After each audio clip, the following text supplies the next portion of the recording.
درس دهم فونتیک زبان انگلیسی. قاعده های حرفهای X, Y و Z. حرف X یکم حالت. حرف X پیش از حرفهای صداناک A, I و O در بسیار موردها آواز G زیرو افاده می کنند. برای مثال کلمه تلفظ می شد exam،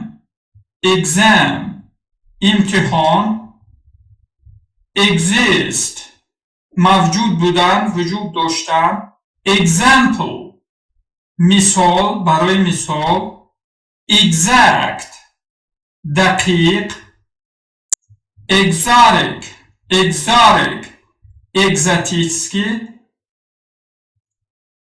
exhausted و در این کلمه حرف H به صدا است.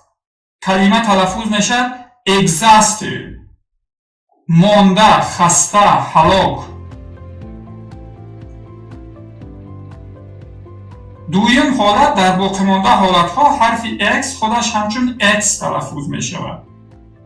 برای مثال کلمه تلفظ می شود X، تبر، box، قطی، fax، روباه، fix، ساز کردن، six، شش،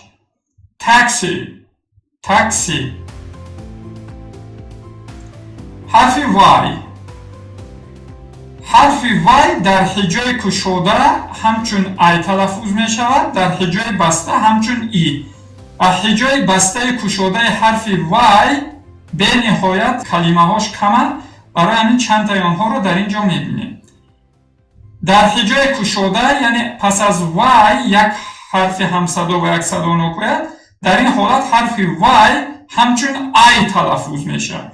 کلمه تلفظ می شود type، نوشتن، حروف چینی کردن، style، استیل، تایگ، سگ خانگی. در هجای بسته حرف Y همچون I تلفظ می شود. در این حالت هجای بسته است. کلمه تلفظ می شود سیستم، نظام، دیناستی، سلاله، دیناستیا، میستری، اسرارانگیز. حرف Y در آخر کلمه های یک هجایی همچون I تلفظ می شود. دویم حالت کلمه یک هجایی کلمه‌ای که از 2 و یا 3 حرف عبارت است. کلمه های کوتاه یعنی در آخر کلمه های کوتاه یک هجایی حرف Y همچون I خوانده می شود.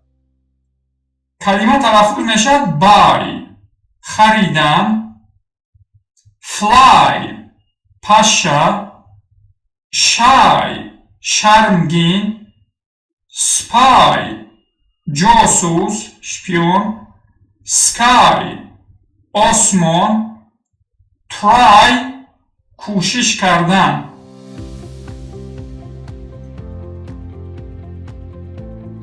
سوم حالت حرف Y در آخر کلمه های بسیار هجایی همچون I تلفظ می شود. کلمه که از 2 و یا 3 حرف زیاد است کلمه بسیار هجایی است. در آخر کلمه های بسیار هجایی حرف Y I خوانده می.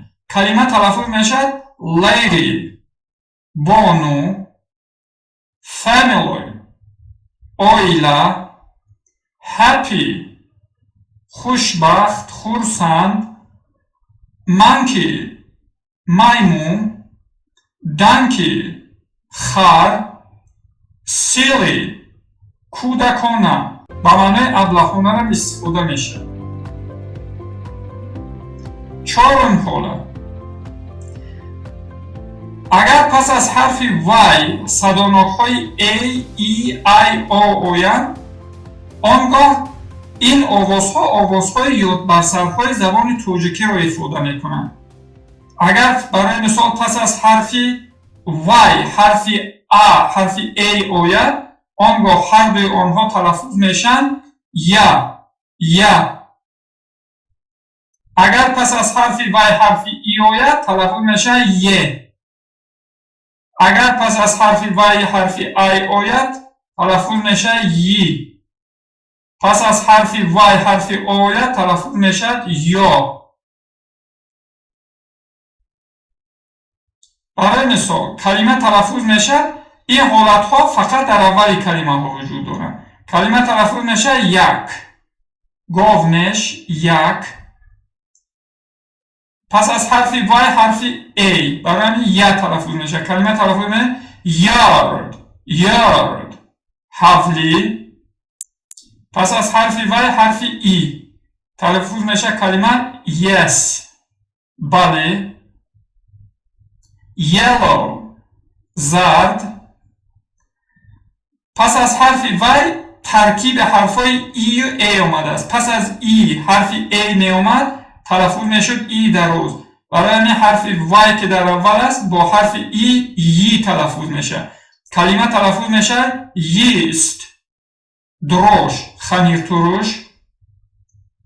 در این حالت هم پس از حرف وای اگر ای نیومد هر دوش ای دراز خونده میشد.